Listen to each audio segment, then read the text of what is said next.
28వ అధ్యాయం 6-7 వచనాలు చదువుకుందాం. మత్తయి సువార్త 28, 6, 7 వచనాల్ని దేవుని యొక్క పరిశుద్ధ గ్రంథం నుంచి చదువుకుందాం. ఆయన ఇక్కడ లేడు, తాను చెప్పినట్టే ఆయన లేచి ఉన్నాడు. రండి, ప్రభు పండుకున్న స్థలము చూసి త్వరగా వెళ్ళి ఆయన మృతులలో నుండి లేచి ఉన్నాడని ఆయన శిష్యులకు తెలియజేయండి. స్తోత్రం, హల్లెలూయా.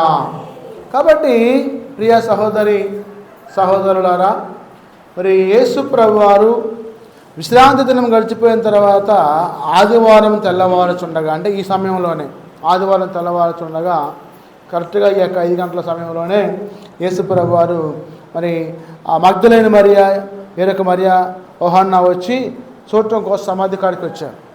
సమాధి కాడికి వస్తే సమాధి యొక్క రాయి మరి దొర్లించబడి ఉంది, పక్కకి జరిగి ఉంది.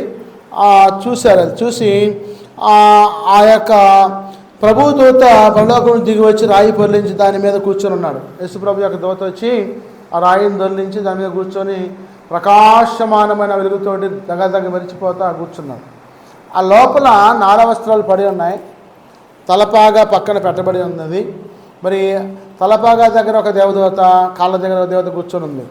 కూర్చొని ఉంటే మరి ఈ అమ్మాయి మరియమ్మ గారు, మగ్దలేని మరియమ్మ గారు, మరియ గారు వచ్చి సమాధి చూశారు. చూసి మరి తెల్లని వస్త్రాలు ధరించిన హిమము లాంటి మనుషులు చూసి భయపడ్డారు. వాళ్ళు భయపడి ఆ కావలి వారిని కూడా ఆ సమాధి కాపలా ఉంచారు. ఎందుకంటే ఆ యూదా శాస్త్రపు, ధర్మశాస్త్రపు పరిరక్షకులు, శాస్త్రులు, పరిచారకులు ఏమన్నారంటే పొంతి పిలాతుతోటి, అయా మరి ఆ యొక్క యేసు 3వ రోజు లేస్తాడని చెప్పి మాతో అప్పుడు చెప్పిన మాట గుర్తుంది మాకు. ఒకవేళ ఆయన లేవకపోయినా కానీ శిష్యులు వచ్చి తీసుకొని పోయి మరి దాచిపెట్టుకొని లేచాడని చెప్తారేమో, మరి ఆ వంచకుడి యొక్క సమాధికి మేము మరి కాపలా ఉంటామని చెప్పంటే 16 మందిని కాపలా పెట్టారంట సమాధికి. ఎంతమందినమ్మా? 16 మందిని. 16 మందిని కాపలా పెడితే ఇక ఎలా కాపలా ఉన్నారంటే వాళ్ళు షిఫ్ట్లుగా కాపలా ఉన్నారు. ఎలాంటి షిఫ్ట్లు అంటే నలుగురేమో కాపలా చేస్తామంటే 8 మంది పడుకోవటం, మళ్ళీ ఇంకో వీళ్ళు పోయి పడుకుంటే ఇంకో నలుగురు వచ్చి మళ్ళీ కాపలా చేయడం, అట్లా 16 మంది కాపలా చేస్తూ ఉన్నారు. చేస్తూ ఉంటే ఇక మరి యేసు ప్రభు వారి యొక్క లేఖనాల ప్రకారం, చెప్పబడ్డ మాటల ప్రకారం ఆయన ఆదివారం తెల్లవారుజామున మరి దేవదూతలు దిగి వచ్చారు. ఆయన లేచాడు.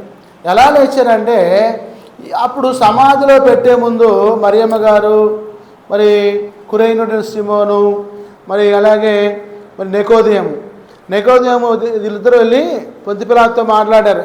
పొంతి పిలాతుతో ఏమైనా మాట్లాడారంటే, అయా యేసయ్య యొక్క శరీరాన్ని మాకు అప్పగించండి, మేము సమాధిలో పెట్టుకుంటాము, ఆయన చనిపోయాడు అని చెప్పారు. ఎందుకంటే ఆయన శుక్రవారం 3 గంటలకి తలవాల్చి సమాప్తమైనదని చెప్పి కేక వేసి చనిపోయాడు. చనిపోయినప్పుడు ఆకాశం మొత్తం కూడా మేఘం కమ్ముకొని నల్లగా మారిపోయింది. మరి దేవాలయం తెర చిరిగిపోయింది. మరి భూకంపం కలిగినట్టు రాళ్ళు పగిలిపోయినాయి. మరి సమాధిలో ఉన్నవారు కూడా మరి యేసు ప్రభు వారు సమాధిలో పెట్టబడ్డప్పుడు వాళ్ళు లేచినప్పుడు తిరిగి లేచారంట. స్తోత్రం, హల్లెలూయా. ఇక ఈ నికోదేము మరి కురేనుడు సీమోను వచ్చి పొంతి పిలాతు దగ్గర మరి సమాధి చేసుకుంటాం, మాకు అవకాశం ఇవ్వమంటే సరే తీసుకెళ్ళిపోయి సమాధి చేసుకోమని చెప్పాడు. అప్పుడు మరి కురేనుడు సీమోను మరి తన కోసం సమాధిని తొలపించుకొని కొత్త సమాధిని ఒక రాతిలో ఒక తోటలో ఉంచుకున్నాడు. ధనవంతుడు అరిమత్తయి యేసేపు ఆ యొక్క సమాధి తొలపించుకొని ఉన్నాడు. తన కోసం యేసు ప్రభు వారికి ఇవ్వడం కోసం ఇష్టపడ్డాడు. అప్పుడు ఆ తోటలోని సమాధిలోకి తీసుకొని పోయి ప్రభుని ఒక దుప్పటి లాంటి గుడ్డతో చుట్టూ వస్త్రాలతో చుట్టి, నార వస్త్రాలతో చుట్టి తీసుకొని పోయి సమాధిలో పెట్టి రాయి దొర్లించేశారు. రాయి దొర్లించిన తర్వాత ఈ యొక్క పొంతి పిలాతు ఆజ్ఞ పొందిన శాస్త్ర పరిచయాలు వచ్చి ఆ సమాధికి మరి చుట్టూ కీలు పూసేసి మరి లాక్ వేసి తాళం పెట్టారు. ఎనమ గొలుసు పెట్టి గట్టిగా అలా బయటకు వస్తారని చెప్పి రాకుండా తాళం పెట్టేశారు. తాళం పెట్టేసి 16 మంది మనుషులు కూర్చొని కాపలా కాస్తూ ఉన్నారు. కాపలా కాస్తూ ఉంటే ప్రియ సహోదరి సహోదరులారా, ఆదివారం తెల్లవారుజామున యేసు ప్రభు వారు మనం అనుకున్న ప్రకారమే తిరిగి లేచాడు. దేవదూతలు వచ్చి ఆ బండ దొర్లించేశారు. ప్రభువారు మరి బయటికి వచ్చేసాడు. ఆ యొక్క తలగానే ఒక దేవదూత ఉంది, కాళ్ళ దగ్గర దేవదూత ఉంది, బండ మీద ఒక దేవదూత కూర్చొని ఉంది. ఈ యొక్క మరియమ్మ గారు, మగ్దలేని మరియ గారు వచ్చి ఆ యొక్క మరి సమాధిలో తొంగి చూస్తే ఆ నార వస్త్రాలు తప్పనిచ్చి ఇంకేం కనపడలే వాళ్ళకి, ఇంకేమీ కనపడలా. ఏడుస్తున్నారు, అయ్యో మా ప్రభుని ఎవరు తీసుకుపోయారు, మా ప్రభువుడు అని చెప్పి ఏడుస్తూ ఉన్నారు. అప్పుడు దేవతలు కనపడితే ఆ కాపలా ఉన్నవారు మొత్తం మోచిపోయి ఆ పన్నే పడిపోయి ఉన్నారు. ఆ దూత అంటది, యేసయ్య లేచున్నాడమ్మా, ఇక్కడ లేడు, వెళ్ళాడు, ఆయన గలిలయకి వెళుతున్నారు, వెళ్ళండి అని చెప్పంటే వాళ్ళు వెళ్తూ ఉన్నారు. తిరిగి ఏడ్చుకుంటూ వస్తూ ఉంటే ప్రభువారి మధ్యలో వాళ్ళకి ప్రత్యక్షమయ్యారు. స్తోత్రం హల్లెలూయా. ప్రత్యక్షమై మీకు శుభం కలుగును గాక, మీ అందరికీ శుభం కలుగును గాక, అలాగే వారితో శుభం కలుగును గాక అని చెప్పారు. చెప్పిన తర్వాత వాళ్ళు అన్నీ ప్రభుని గుర్తుపెట్టారు. అయ్యా నీకోసం వెళ్ళొస్తున్నాం. ఆ సమాధిలో చుట్టిన వస్త్రాలు చుట్టినట్టే ఉన్నాయి, డెడ్ బాడీ లేదు. నార వస్త్రాలు పక్కన పడి ఉన్నాయి, తలగడ పక్కన పెట్టి ఉంది, డెడ్ బాడీ లేదు. మీరు లేచి ఉన్నారని మేము మరి మీ యొక్క దేవదూతలు చెప్పారు, నేర్చుకుంటూ వస్తున్నాం, మీ శిష్యులతో చెబుదామని చెప్పి అంటే ఆయన అన్నాడు, మీరు వెళ్ళి నా శిష్యులతో ఈ సంగతి చెప్పండి, నేను గలిలయకి వచ్చి వాళ్ళని కలుసుకొని మాట్లాడతానని చెప్పండి, మీరు వెళ్ళండి అని చెప్పి వాళ్ళతో చెప్పారు. వాళ్ళు అన్నీ పరుగున వచ్చేసి 11 మంది శిష్యులకు చెప్పారు. 11 మంది శిష్యులు విన్నారు ఆ మాట. పేతురు నమ్మల. పేతురు బరాబరా లేచి ఉరికాడు, సమాధి కాడికి పోయాడు. తొంగి చూస్తే ఏముంది అక్కడ? నార వస్త్రాలు, వస్త్రపు చెంగు, తలపాగా, మరి దేవదూతలు ఉన్నారు. వాళ్ళని చూసి పేతురు ఆశ్చర్యపోయి అత్యంత ఆనందభరితుడై సంతోషంతో ఆశ్చర్యంతో గంతులు వేస్తూ కేకలు పెడుతూ వచ్చి మిగతా శిష్యులతోటి చెప్పారు, సంతోషించారు. స్తోత్రం హల్లెలూయా. ఇక యేసు ప్రభు వారు లేచారు. లేచే ముందు ఒక సిట్యువేషన్ చెబుతాను. యేసు ప్రభు వారితో పాటు 2 దొంగలను కూడా సిలువ వేశారు. ఆ పక్క ఒక దొంగ, ఈ పక్క ఒక దొంగ. మన శుక్రవారం మాటలో కొన్ని మిస్ అయినాయి ఉన్నారు. ఉంటే యేసు ప్రభువుని ఆ సిలువ వేసినప్పుడు పక్క దొంగ అంటాడు, నువ్వు యేసు ప్రభువు కదా, దేవుడు కదా, నిన్ను నువ్వు రక్షించుకొని మమ్మల్ని రక్షించవచ్చు కదా అన్నాడు. ఈ పక్క దొంగ అదే పనికిమాలినోడా, మనం పాపం చేసాం, దొంగతనాలు చేసాం, కొంపలార్చావురా, ఆయన దేవుడు పరిశుద్ధుడురా, ఎంత బాగా ఆయనతో మాట మాట్లాడుతున్నావు అని చెప్పి గద్దించాడు. ఆ దొంగ అన్నాడు, యేసయ్యా ఒకవేళ నీ చిత్తమైతే నన్ను కూడా నీ యొక్క పరలోక రాజ్యంలోకి జ్ఞాపకం చేసుకో. స్తోత్రం హల్లెలూయా. దొంగకి అప్పటికప్పుడే పశ్చాత్తాపం వచ్చింది, మారు మనసు వచ్చింది, పాపక్షమాపణ వచ్చింది, పరిశుద్ధత వచ్చింది. యేసుప్రభుని సొంత రక్షణగా అంగీకరించాడు. యేసుప్రభు అన్నాడు, నువ్వన్నట్టే నీకు నేను పరలోక రాజ్యం అనుగ్రహిస్తానని చెప్పి మాట్లాడినప్పుడు వెంటనే ఇక వాళ్ళిద్దరిని కూడా సిలువ వేశారు.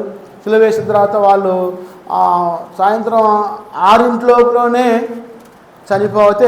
చనిపోయినట్టు లెక్క. లేకపోతే శనివారం రోజున మరి ఆ సిలువ వేసిన రోమా సైనికులు వచ్చి వాళ్ళ కాళ్ళు ఇరగొడతారట. అది సిలువ వేసిన వాళ్ళ దొంగ రూల్. అది కాళ్ళు ఇరగొట్టి ఆ యొక్క సిలువ మీద దించి ఆ లోయలో పడేస్తారంట. ఇక రక్తం గారిపోయి చచ్చిపోతారట. అంటే ఆ దొంగలు చనిపోకపోతే వాళ్ళిద్దరు కాళ్ళు ఇరగొట్టేసి తీసుకుపోయి ఆ లోయలో పడేస్తారు వాళ్ళు. అయితే 6 గంటల లోపలనే యేసుప్రభు చనిపోయాడు, 3ంటికే చనిపోయాడు. అందుకని 5ంటికల్లా వెళ్ళి సమాధి చేసుకొని ఆ యొక్క శిష్యులు మరి వెళ్ళి వాళ్ళు ఇంట్లో కూర్చొని ప్రార్థన చేసుకుంటా ఉంటే ఇక్కడ మరి కురేనుడు సీమోను నికోదేము ఆ సమాధిలో పెట్టి మరి ఆ సమాధిలో పెట్టిన తర్వాత వాళ్ళు వచ్చి కూర్చుని ఇళ్లలో ప్రవేశించారు. యూదుల యొక్క ఆచారం ప్రకారం 6 గంటల నుంచి సాయంత్రం 6 నుంచి ఉదయం 6 దాకా నైట్ అంట వాళ్ళకి 12 hours. పగలపూట ఉదయం 6 నుంచి సాయంత్రం 6 దాకా పగల అంట వాళ్ళకి.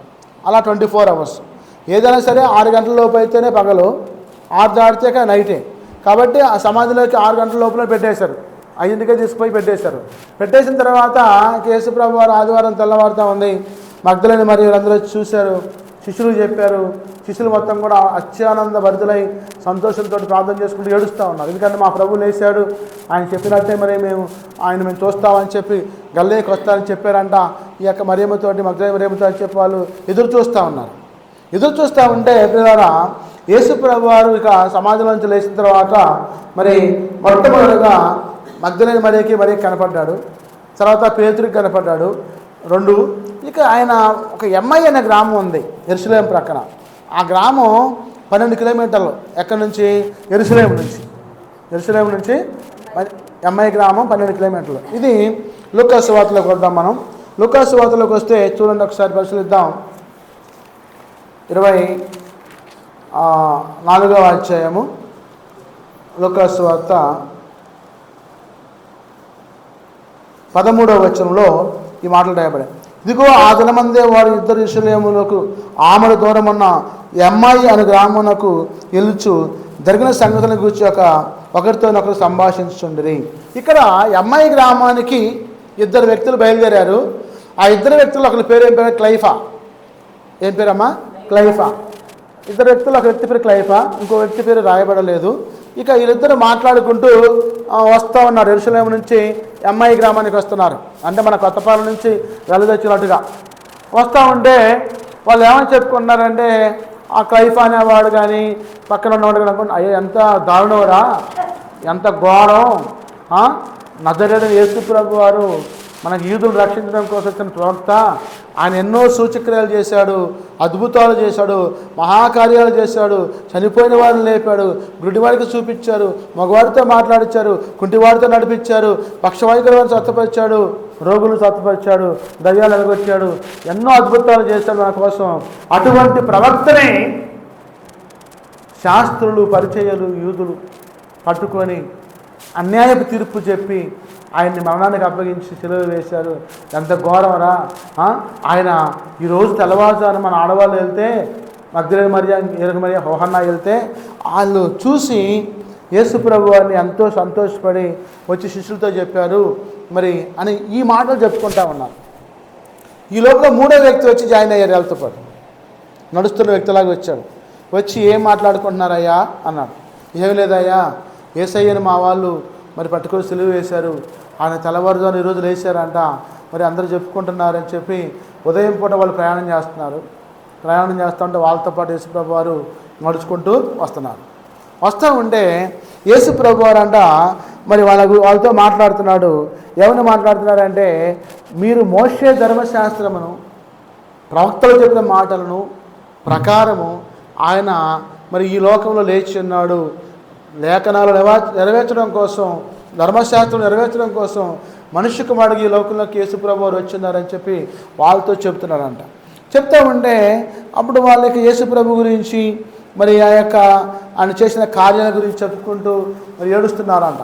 ఏడుస్తున్న ప్రభు కూడా వాళ్ళతో ములుగుతుందంట. అని చెప్పి ములుగుతుందంట. ములిగితే పొద్దుగూకింది. అప్పటికే పొద్దు 12 కిలోమీటర్లు కదా, చిన్నగా నడుచుకుంటూ వస్తున్నారు. పొద్దుగూకింది. పొద్దుగూకిన తర్వాత మరి యేసు ప్రభుని అన్నారు వాళ్ళు, ఆయన ఎవరో తెలియదు, ఎవరో బాటసారితో మాట్లాడాములే అనుకుంటున్నారు, మనతో పాటు వస్తున్నారు అనుకున్నారు. కానీ పొద్దుగూకిన తర్వాత వాళ్ళు అన్నారు, అయ్యా నువ్వెవరో కానీ మా యేసయ్య గురించి బాగా చెప్పావు, మాకు తెలియని మర్మాలు చెప్పావు, మాకు చాలా తెలిసింది నీ గురించి. మరి ఒకసారి పొద్దుగూకింది కదా, రాత్రి అయింది కదా, మాతో పాటు మా గృహానికి వచ్చి కొంచెం ఆతిథ్యం స్వీకరించి ఈ పూట ఉండి పొద్దున్నే వెళ్దాం రాయి అని చెప్పి బతిలాడారు. సరే, యేసుప్రభు వారు వాళ్ళతోటి సమ్మతించి ఆ గృహంలోకి ప్రవేశించి వారిచ్చే ఆతిథ్యాన్ని, అంటే ఆ రొట్టెలు, ఆహారాన్ని తీసుకోవడం కోసం సిద్ధపడ్డాడు. వాళ్ళు బలబర ఇంట్లోకి వెళ్ళిపోయారు ఇద్దరు. మరి ఆ ఆహారం సిద్ధపరిచారు, రొట్టెలు తీసుకొచ్చి ప్రభు ముందు పెట్టారు, వాళ్ళ ముందు పెట్టుకున్నారు. ప్రభు ఏం చేశారంటే, ఒక రొట్టె తీసుకుని పైకెత్తి కృతజ్ఞతాస్తుతులు చెల్లించి ప్రార్థన చేసి విరిచి వాళ్ళకి ఇచ్చాడు. స్తోత్రం, హల్లెలూయా. విరిచి వాళ్ళకి ఇచ్చాడు. అంటే కఠినమైన మీ జీవితాలని, సాదృశ్యం లేని మీ జీవితాలని యేసు ప్రభు తన శిలువ రక్తం ద్వారా విరిచారు. మరణాన్ని జయించి విరిచారు. ఆ విరిచిన జీవితము ప్రభువుకి అంకితం. ఆ విరిచిన రొట్టె ప్రభువుకి అంకితం. ఎప్పుడైతే ఆ రొట్టె వాళ్ళకి ఇచ్చాడో వాళ్ళ కళ్ళు తెరవబడ్డాయి. వాళ్ళ కళ్ళు స్తోత్రం, హల్లెలూయా. యేసు ప్రభు అని గుర్తుపట్టారు. యేసయ్యా అని వెంటనే సాగిలపడి నమస్కారం చేశారు. ప్రభు వెంటనే మాయమైపోయాడు, అదృశ్యమైపోయారు. ఇక వాళ్ళు పరుగున ఆ రాత్రి మరి ఎలబుచ్చుకొని ప్రొద్దున లేచి యేసులేంకి వచ్చారు. వచ్చి, అయ్యా మేము యేసు ప్రభుతో మాట్లాడాము, యేసు ప్రభు మాతో పాటు 12 కిలోమీటర్లు నడిచి మాటలు చెప్పాడు, ఆయన వాక్యం బోధించాడు అని చెప్పి వాళ్ళ శిష్యులతో చెప్తా ఉంటే 11 మందితోటి వాళ్ళు ఆశ్చర్యపోయారు. వాళ్ళు ఎక్కడున్నారు? వాళ్ళు గలిలీలో ఉన్నారు. గలిలయలో ఉండి ఆశ్చర్యపోయి, అంతకుముందే మరియమ్మ గారు హోసన్నా వచ్చి చెప్తామంటే వాళ్ళు చెప్పుకుంటున్నారు, ప్రభు మాతో మాట్లాడాడు, పేతురు చెప్తున్నాడు మాతో మాట్లాడాడు అని చెప్తున్నారు, వీళ్ళు వచ్చి కూడా మాతో మాట్లాడారని చెప్తే వాళ్ళు ఆశ్చర్యానికి మహా ఆనందానికి గురయ్యారు. స్తోత్రం హల్లెలూయా. గురైపోయి యేసయ్యకి స్తోత్రాలు చెబుతున్నారు, స్తుతులు చెబుతున్నారు, మహిమపరుస్తున్నారు. ఈ లోపల వాళ్ళందరి మధ్యలోకి యేసు ప్రభు వారు వచ్చి వరణ గదిలో నిలిచారు. స్తోత్రం హల్లెలూయా. నిలిచి మీకు శుభము కలిగిన గాక, మీకు సమాధానం కలిగిన గాక, హల్లెలూయా అన్నాడు. శుభము అంటే దేనికి సూచన చెప్పండి? మంచికి సూచన, శుభకార్యానికి సూచన.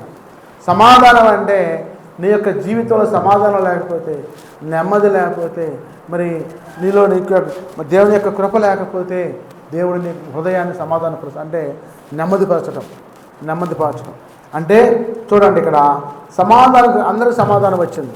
అంటే అప్పటిదాకా గజిబిజితోటి, అలజడితోటి, మరి ఆందోళనతోటి, మరి వాళ్ళకి ఇంకా ఒక రకమైన వెలితి. యేసు ప్రభు లేచారంట, పేతురు చూశాడంట, మగ్దలేనే మరియ చూసిందంట, యోహన్నా చూసిందంట, మరే చూసిందంట, పేతురు చూశారంట, అమ్మాయి గ్రామస్తులు చూశారంట అని చెప్పి ఈ మాటలు మొత్తం మిగతా 11 మంది శిష్యులు అనుకుంటూ దిగులు పడుతున్నారు, చింతపడుతున్నారు. ఇంకా జలాన్ని ఉన్నారండి, పబ్లిక్ ఉన్నారు, వాళ్ళు కూడా అనుకుంటా ఉంటే యేసు ప్రభు ఎప్పుడైతే వచ్చి వాళ్ళ మధ్యలో నిలిచాడో వాళ్ళందరికి కూడా సమాధానం వచ్చింది. ఏమన్నాడు? సమాధానముగాక, హల్లెలూయా, సమాధానం కలుగును గాక, హల్లెలూయా. కాబట్టి ఎప్పుడైతే ఆ మాట అన్నారో సమాధానం వచ్చింది. అందరూ నెమ్మదితో ఉండి ఆశ్చర్యంతో వింత కార్యాలు చూసినట్టు దేవుని చూస్తూ ఉన్నారు. దేవుడే మహిమా శరీరంతో ఉన్నాడు, దగదగ మెరిచిపోతూ ఉన్నాడు, కాంతితో ఉన్నాడు ఆయన. మరి కనపడతా ఉంటే వాళ్ళు అంటారు, భూతం వచ్చింది, దయ్యం వచ్చింది అని చెప్పి కేకలేస్తున్నారు. ప్రభు అన్నాడు, పిచ్చి వాళ్ళారా, నేను భూతానే కాదు, యేసయ్యను, నేనే అన్నాడు అని తన చేతులు చూపించాడు. చేతుల్లో ఏమన్నాయండి? గాయాలు, మిగులు కొట్టిన గాయాలు ఉన్నాయి 2 చేతుల్లో. కాళ్ళలో ఏమన్నాయండి? గాయాలు, మిగులు కొట్టిన గాయాలు, డొక్క పొడవబడ్డది. కాబట్టి యేసు ప్రభు వారి యొక్క శరీరాన్ని చూపించేందుకు వాళ్ళకి కొంచెం నమ్మకం వచ్చింది. నమ్మకం వస్తే యేసయ్య అంటాడు, ఒరే పిచ్చి వాళ్ళారా, భూతం అయితే శరీరం ఉండదురా, భూతానికి శరీరం ఉండదు, నన్ను నమ్మండి అని చెప్పి ఆయన చూపించి, పిల్లలారా మీ వద్ద భుజించడానికి ఏమైనా ఉన్నదా అన్నాడు. అంటే వాళ్ళు అంటనే ఒక కాల్చిన చేపను తీసుకొచ్చి యేసు ప్రభు వారికి ఇచ్చారు. యేసు ప్రభు వారు ఆ కాల్చిన చేపను తీసుకొని తిన్నారు. తిన్న తర్వాత అప్పుడు నమ్మారండి వాళ్ళు. నమ్మి యేసయ్యను స్తుతించారు. ఇక అప్పుడు యేసు ప్రభు వారు వాళ్ళతో కొన్ని వచనాలు మాట్లాడి, మరి శిలువ మరణం గురించి, ఈ లోకంలో చేసే అద్భుతాల గురించి, రాబోయే 2వ రాకడ గురించి, ఆయన రాబోయే మధ్యాకాశం గురించి మొత్తం బోధించి గలిలయలతో మాట్లాడి మరి అదృశ్యమయ్యాడు. యేసు ప్రభు వారు లేచిన తర్వాత ఈ భూమి మీద అండి మహిమా స్వరూపిగా ఎన్ని రోజులు ఉన్నాడండి? 40 రోజులు ఉన్నాడు. 40 రోజులు కనపరుచుకున్నాడు.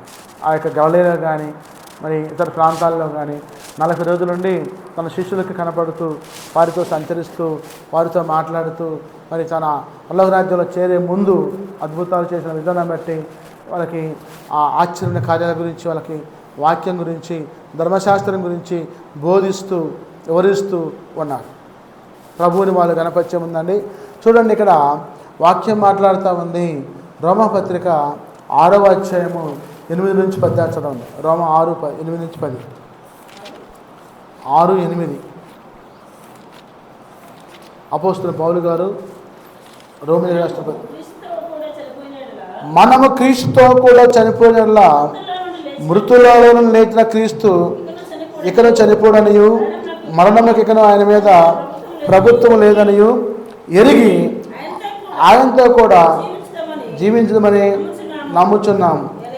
ఎలైనగా ఆయన చనిపోవడం చూడగా పాపం విషయమై ఒక్కమారే చనిపోయారు, కానీ ఆయన జీవితుడు చూడగా దేవుని విషయమై జీవించున్నాడు. అటువలే మీరును పాపం విషయమే మృతులుగాను దేవుని విషయమే క్రీస్తు యేసునందు సజీవులుగాను మిమ్మల్ని మీరే ఎంచుకుని. స్తోత్రం, హల్లెలూయా. పౌలు గారు అంటున్నాడు యేసుక్రీస్తు యొక్క పునరుద్ధానం గురించి. యేసుక్రీస్తు చనిపోయి లేచాడు, మరణం ఇంకా ఆయన మీద ప్రభుత్వము చేయలేదు, మరణం ఆయన్ని బంధించలేదు. ఎందుకంటే మనం జీవించుతున్నది క్రీస్తు కోసం. పాపం విషయమై ఒక్కసారి చనిపోయి క్రీస్తు విషయమై మనందరం కూడా తిరిగి లేస్తామట.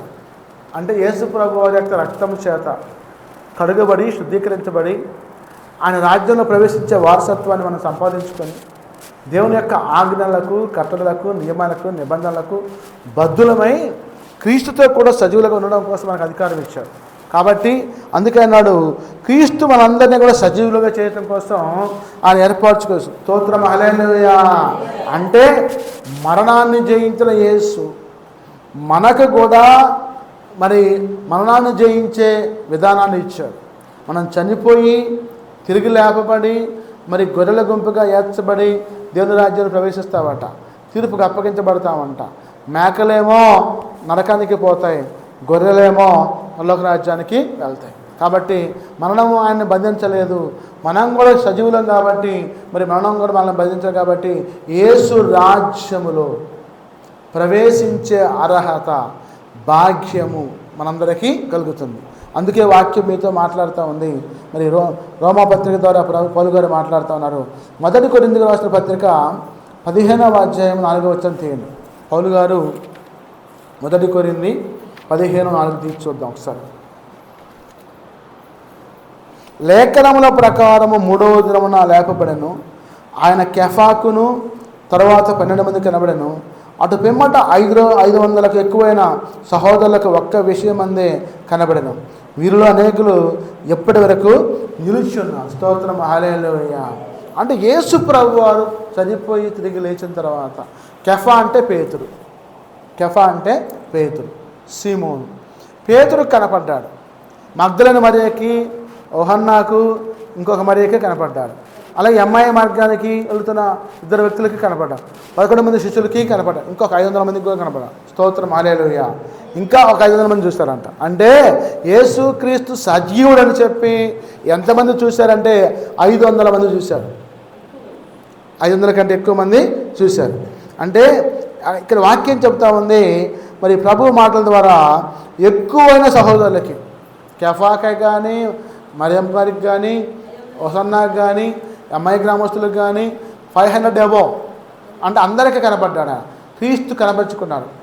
అంటే వాక్యం ద్వారా ఆయన యొక్క లేఖనాలు నెరవేర్చడం కోసం ప్రభువారి లోకంలోనికి వచ్చి మరి తను కనపరుచుకొని అక్కడ 20వ అధ్యాయము తీయండి. 1 కొరింథీ 20:54 వచనం చూద్దాం. 20:54 ఒక్క నిమిషం. 1 కొరింథీ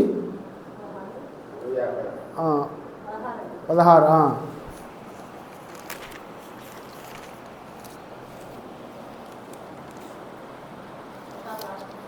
లాస్ట్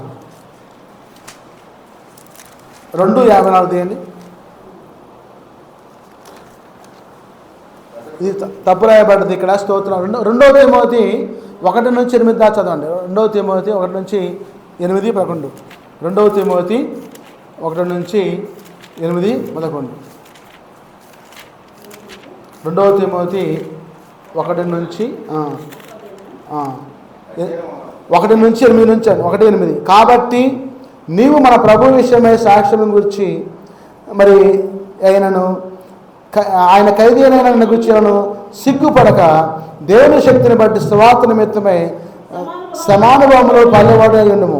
మన క్రియలను బట్టి కాక తన స్వకీయ సంకల్పంను బట్టి అనాది కాలంలోనే క్రీస్తు యేసునందు మనకు అనుగ్రహింపబడినది, క్రీస్తు యేసును మన రక్షకుని ప్రత్యక్షత వలన బయలుపరచబడిన దీవు తన కృపను బట్టి మనల్ని రక్షించి పరిశుద్ధమైన పిలుపుతో ఆయన మనల్ని పిలిచెను. ఆ క్రీస్తు యేసు మరణమును నిరర్ధకము చేసి జీవమును అక్షయతను సువార్త వలన వెలుగులోనికి తెచ్చు. స్తోత్రం హల్లెలూయా. ఆ సువార్త విషయంలో నేను ప్రకటించవలను గాను అపోస్తులుగాను మొదటిగాను నియమింపబడుతుంది. స్తోత్రం హల్లెలూయా. అంటే క్రీస్తు మరణాన్ని జయించి అక్షయతను, క్షయమైన శరీరాన్ని అక్షయతను పొందుకున్నారు. సువార్త విషయంలో ప్రభువారు ఏ విషయాలైతే బోధించారో అవన్నీ కూడా ఈ లోకంలో నెరవేర్చబడ్డాయి. అపోస్తుల కార్యములు కావచ్చు, రోమాపత్రిక కావచ్చు, తిమోతి కావచ్చు, కొరింథీ కావచ్చు, ఈ పత్రికలో రాయబడ్డ మాటలు కూడా మరి నెరవేర్చబడ్డాయి. ప్రకటన గ్రంథం 1వ అధ్యాయము 8వ వచనం తీయండి. లాస్ట్ వన్గా ముగించుకుందాం. ప్రకటన 1:8. ప్రకటన 1:8 తీయండి.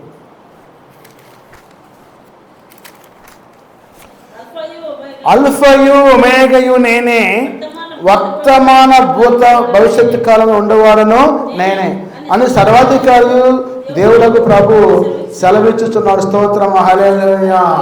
అల్ఫా ఆయనే, ఒమేగయు ఆయనే. అంటే ఆది ఆయనే, అంతము కూడా ఆయనే. కాబట్టి ఆయన వర్తమాన భూత భవిష్యత్తు కాలాలలో నిన్న నేడు నిరంతరం ఏకరీతిగా ఉన్న దేవుడు, ఇశ్రాయేలు దేవుడు. కాబట్టి ఆయన పరిశుద్ధమైన నామాన్ని బట్టి యేసు ప్రభు వారు అపోస్తుల కార్యములు 2వ అధ్యాయము 24వ వచనం తీయండి. అపోస్తుల కార్యములు 2:24 పరిశీలిద్దాం. అపోస్తుల కార్యములు 2వ అధ్యాయము 24వ వచనాన్ని, మరణము ఆయనను బంధించుట అసాధ్యం గనుక దేవుడు మరణ వేదనలు తొలగించి ఆయనను లేపెను. స్తోత్రం హల్లెలూయా. మరణం అంతా ఆయన్ని బంధించి ఉంచలేదంట. కాబట్టి దేవుడు ఆయన లేపాడు, సజునుగా లేపాడు. కాబట్టి నేను ఎల్లప్పుడూ నా ఎదుట ప్రభువును చూచుచుంటిని, ఆయన నా కుడిపార్శ్వమున ఉన్నాడు కనుక నేను కదల్చబడను. కావున నా హృదయం ఉల్లసించను, నా నాలుక ఆనందించను, మరియు నా శరీరం కూడా నిరీక్షణ కలిగి నిలకడగా ఉండును. నీవు నా ఆత్మను పాతాళంలో విడిచిపెట్టవు, నీ పరిశుద్ధిని కుళ్ళు పట్టనయ్యవు. నాకు జీవమార్గము తెలిపితివి, నీ దర్శనం అనుగ్రహించి నన్ను ఉల్లాసముతో నింపి. స్తోత్రం హల్లెలూయా. అంటే యేసు ప్రభు వారి యొక్క శరీరాన్ని దేవుని చిత్త ప్రకారం కుళ్ళు పట్టనీయడం. దావీదుతో ఇదే మాట మాట్లాడాడు. ఆయన పరిశుద్ధుల్ని కుళ్ళు పట్టనీయడు. కాబట్టి మరి రోమాపత్రిక కానీ అపోస్తుల కార్యములు కానీ దేవుని యొక్క కృప ఆయన పాతాళంలో విడిచిపెట్టబడలేదు. అందుకే కింద వాక్యం అన్నాడు చూడండి, ఆయన దేవునితో ప్రమాణపూర్వకం ఒట్టు పెట్టుకున్న సంగతి అతడు ఎరిగి క్రీస్తు పాతాళములో విడువబడలేదనియు ఆయన శరీరము కుళ్ళిపోలేదనియు దావీదు ముందుగా తెలుసుకొని ఆయన పునరుద్ధానం గురించి చెప్పిన. స్తోత్రం హల్లెలూయా. దావీదు మహారాజు ముందుగానే కీర్తనల ద్వారా రాశాడు, క్రీస్తు శరీరం కుళ్ళిపోదు, పాడైపోదు, ఆయన పునరుద్ధానం చెందుతారు, తిరిగి లేస్తాడని చెప్పి ముందుగానే వ్రాయబడ్డది. ఈ యేసు దేవుడు లేపెను, దీనికి మేమందరము సాక్షులము కాగా ఆయన దేవుని కుడిపార్శ్వమున హెచ్చింపబడి పరిశుద్ధాత్మను కూర్చున్న వాగ్దానమును తండ్రి వలన పొంది మీరు చూచురు వినుచున్న దీన్ని కుమ్మరించున్నారు. దావీదు పరలోకమునకు ఎక్కిపోలేదు, అతడు ఇట్లనను, నేను నీ శత్రువును నీ పాదముల క్రింద పాదపీఠంగా ఉంచు వరకు నీవు నా కుడిపార్శ్వమున కూర్చున్నామని ప్రభు నా ప్రభుతో చెప్పాను. స్తోత్రం హల్లెలూయా. అంటే శత్రువులను పాదపీఠంగా నీ కింద ఉంచుతాను. చూడండి ఎంత గొప్ప భాగ్యం. యేసు ప్రభు వారి యొక్క మరణం అంట ఆయన సిలువ కింద సాతాను అలగొట్టబడతాడు. శత్రువుని పాదపీఠం అంటే అదే చిత్తకొట్టబడదు. కాబట్టి అదే దావీదు మహారాజు అంటాడు ఆయన వాక్యం ద్వారా, మరి ఆయన పరిశుద్ధులని కుళ్ళు పట్టనీయడు, తిరిగి లేపుతాడు. కాబట్టి వాక్యం నెరవేర్చబడ్డది. ప్రభు వాక్యం మీతో మాట్లాడుతూ ఉంది. మరి ఆయన కృపను బట్టి మరి అక్కడే 3:15 కూడా చిన్న మాట ఉంది, పరిశీలిద్దాం. దేవుడు ఆయనను మృతులలో నుండి లేపెను, అందుకు మేము సాక్షులము. ఆయన నామందల విశ్వాసముగా ఆయన నామమే మీరు చూసిన ఇరిగి వీరిని బలపరిచను. స్తోత్రం హల్లెలూయా. యేసు ప్రభుని మృతుల్లో నుంచి లేపారని చెప్పడానికి మేము సాక్షులం అంటున్నాడు. అంటే ఆయన శిష్యులతో పాటు మేము కూడా చూస్తున్నాం. అందుకు సజీవ సాక్షులు మేమే. అది దేవుని యొక్క మహాకృపను, ప్రేమను మీ అందరికి కూడా తెలియజేసే అవకాశం వచ్చిందని చెప్పి పౌలు గారు మాట్లాడుతున్నారు. అంటే వాక్యము యథార్థముగా మీతో బోధించబడతా ఉంది. పేతురు కానీ, మరి 11 మంది శిష్యులు కానీ, అమ్మాయి గ్రామస్తులు కానీ, మగ్దలైన మరియ కానీ, మరి అమ్మాయి గ్రామస్తులు 2 వ్యక్తులు చూసి ఆశ్చర్యపోయారు. ఎంతో వాళ్ళు దీనత్వంతో మాట్లాడే వ్యక్తులతో ప్రభు వారు వచ్చి వాళ్ళని ఏం చేశారు? వాళ్ళకి ఉత్సాహాన్ని, ఆత్మను మండింపజేశారు. అంటే వాక్యం నిరర్థకమైనది కాదు. ఆయన సజీవుడైన యేసు మనందరి పాపముల నిమిత్తము ఈ లోకంలోనికి వచ్చి ఆయన మరణించి తిరిగి లేచాడు. కాబట్టి ఆ ప్రభువును మనం స్తుతిస్తున్నాం, ఆరాధిస్తున్నాం, మహింపరుస్తున్నాం. కాబట్టి దేవుడి మాటలను దీవించును గాక. ఆమేన్. ప్రార్థన చేసుకుందాం. పరిశుద్ధుడా యేసయ్యా, స్తోత్రం తండ్రి. మీరు మా కోసం